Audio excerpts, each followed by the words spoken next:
Magandang araw sa lahat. Sumahod na ba ang lahat? Saan ba kayo nagpasahod? Sa PayPal? Sa bagay, sa PayPal, mas madaling makapagsahod.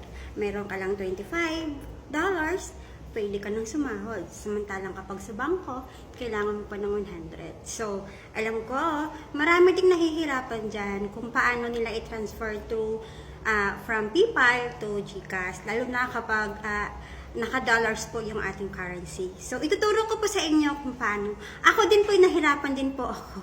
Kaya, doon po sa base ko sa experience ko, ituturo ko din po sa inyo kung paano ko po siya na i-transfer to from dollars to piso, and then from piso to transfer natin siya sa GCash. So, napakadali lang po pala. Pero kapag di ka talaga marunong is napakahirap. Ako po halos maghapon po ako nag-isip kung paano ko po talaga siya gagawin. So, ito po, ituturo ko na po sa inyo. So, ayun, punta lang po tayo sa ating GCash account. Ayan. Tapos, i-click po natin yung i-click po natin yung profile natin. Kunyari po, magka-cash in. Wait lang. Punta muna tayo sa cash in. Ayan. Tapos, global partners. Ayan. I-check pa natin yan. Tapos, yung PayPal po, i-click mo itong ayan siya, diba? Yung kapag hindi mo pa siya naka-favorite, yung heart po na yan, ayan, i-click pa natin yung heart para po naka-ano po siya, naka-favorite po siya dyan. And then pagdating po doon sa ano natin mamaya, nandoon na po siya, naka-automatic na. So ayan. Pag tinlik po natin yan, ayan. Itong 48 kasi yan na lang po yung natira ng pera ko. Kung sakaling hindi ko pa po yan na hindi ko pa po siya na transfer po to piso, wala pong laman yan. 0-0 lang po yan. So, yun. Ang gagawin natin para magkaroon siya ng laman, punta tayo sa ito po ang gagawin natin. Punta po tayo sa profile. Ayan. Tapos, i-click po natin yung my link account. Ayan. So, dahil naka-favorite na po yung PayPal ko, so nandiyan na po siya. Naka-ano na po siya. So, i-click natin yung PayPal. Ayan, kailangan natin siyang i-link. Ilagay po natin yung yung ating email address ng ating Kailangan po tanda po ninyo yung email address po ng inyong PayPal. Ayan, tapos i-link po natin siya. Ayan, so naka-link account na po yan. Mayroon po dyan magsisend. Ayan, i-authorize lang po natin. Click authorize. And then, ayun. Tapos, yung password po ng PayPal natin.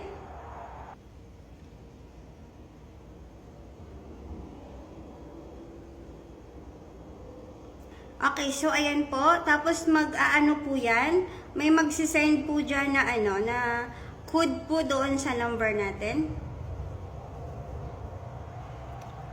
Ayan, i-autofill na lang po natin siya para diretso na po siya. Ayan.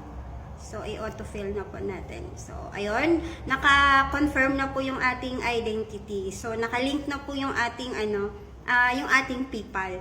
So, ang gagawin na po natin dahil naka-link na po yung PayPal natin, punta po tayo sa punta po tayo sa Google. Ayan, sa Google. Tapos, i-click, i-search po natin yung www.paypal.com.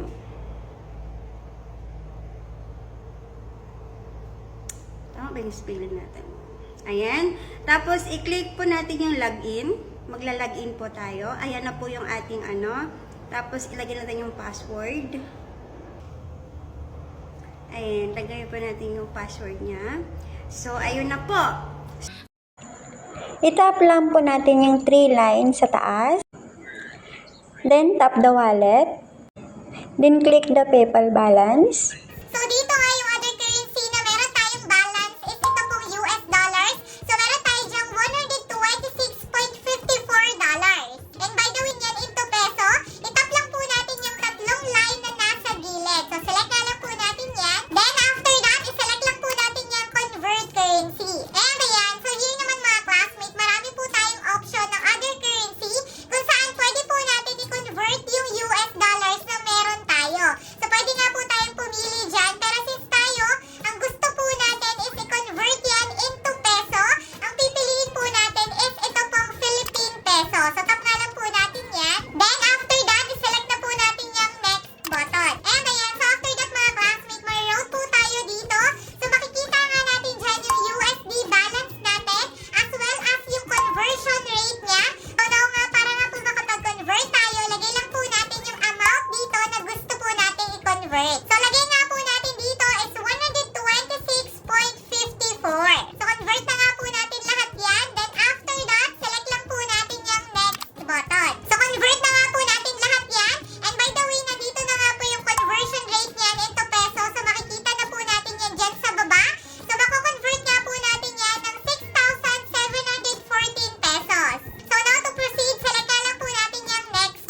Tapos kapag nandyan na po tayo, so ayan lang po, ganun lang po. Tapos ang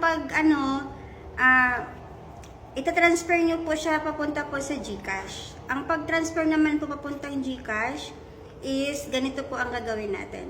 Pupunta po tayo sa GCash. Click po natin yung cash in. I-click po natin yung cash in.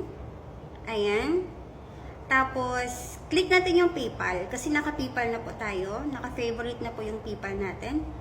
So, ayan. Ita-type lang po natin kung magkano po yung ating withdrawin. Kasi, yan na lang po kasing natira eh. 48 na lang. So, ayun. So, ganun lang po. Sana po, naintindihan nyo po yung video ko. Pero kapag hindi nyo po naintindihan, pwede nyo po akong i-PM. Maraming salamat. Sana po nakatulong. Thank you!